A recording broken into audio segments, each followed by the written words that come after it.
If you get hold of two magnets and you push them, you can feel this pushing between them. Turn it around the other way and they slam together. Now, what is it, the feeling between those two magnets? What do you mean, what's the feeling between the two magnets? There's something there, isn't there? I mean, the sensation is that there's something there when you push these two magnets together.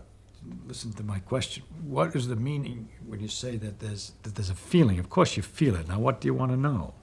What I want to know is what's going on between these two bits of metal. Magnets repel each other. And well, then what does that mean, or why are they doing that, or how are they doing it?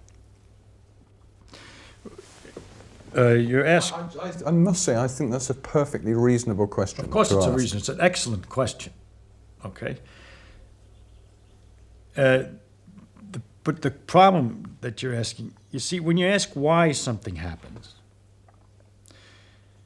how does a person answer why something happens? For example,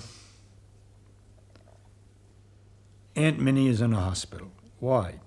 Because she went out and she slipped on the ice and broke her hip. That satisfies people. It satisfies, but it wouldn't satisfy someone who came from another planet, knew nothing about things. First, you should understand why, when you break your hip, do you go to the hospital? How do you get to the hospital when the hip was broken? Well, because her husband, seeing that she had the hip was broken, called the hospital up and sent somebody to get her. All that is understood by people. Now, when you explain a why, you have to be in some framework that you allow something to be true. Otherwise, you're perpetually asking why. Why did the husband call up the hospital? Because husband is interested in his wife's welfare. Not always. Some husbands aren't interested in their wife's welfare when they're drunk and they're angry. And so you begin to get a very interesting understanding of the world and all its complications. In order to if you try to follow anything up, you go deeper and deeper in various directions. For example, you could go, why did she slip on the ice? Well, ice is slippery. Everybody knows that, no problem.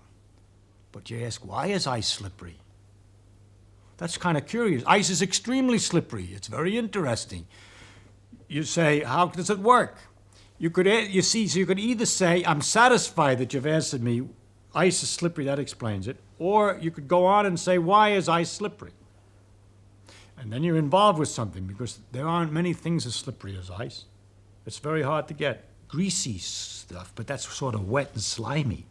But a solid that's so slippery, because it is in the case of ice that when you stand on it, they say, momentarily the pressure melts the ice a little bit, so you got a sort of instantaneous water surface on which you're slipping. Why on ice and not on other things? Because ice expands water expands when it freezes, so the pressure tries to undo the expansion and melts it. It's capable of melting it. But other substances contract when they're freezing, and when you push them, they're just satisfied to be solid. Why does water expand when it freezes and other substances don't expand when they freeze? All right? I'm not answering your question, but I'm telling you how difficult the why question is. You have to know what it is that you're permitted to understand and allowed to be understood and known, and what it is you're not. You'll notice in this example that the more I ask why, it gets interesting after all. That's my idea, that the deeper a thing is, the more interesting it is. And we could even go further and say, why did she fall down when she slipped? That has to do with gravity, involved in all the planets and everything else. Never mind. It goes on and on. Now, when you ask, for example, why two magnets repel, there are many different levels. It depends on whether you're a student of physics or an ordinary person who doesn't know anything or not. If you're somebody who doesn't know anything at all about it, all I can say is that there's a magnetic force that makes them repel, and that you're feeling that force. And you say, but that's very strange, because I don't feel kind of force like that in other circumstances. When you turn them the other way, they attract. There's a very analogous force, electrical force, which is the same kind of a question. And you say, that's also very weird. But you're not at all disturbed by the fact that when you put your hand on the chair, it pushes you back.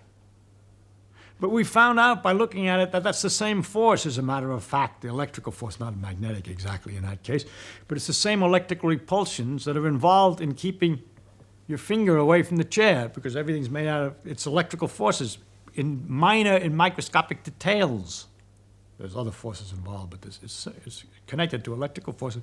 It turns out that the magnetic and the electric force with which I wish to explain these things, this repulsion in the first place, is what ultimately is the deeper thing that we have to start, what we can start with, to explain many other things that looked like they were, everybody would just accept them. You know, you can't put your hand through the chair. That's taken for granted. But that you can't put your hand through the chair when looked at more closely, why?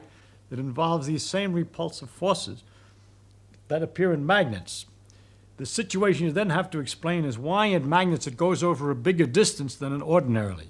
And there it has to do with the fact that in iron, all the electrons are spinning in the same direction. They all get lined up, and they magnify the effect of the force until it's large enough at a distance that you can feel it.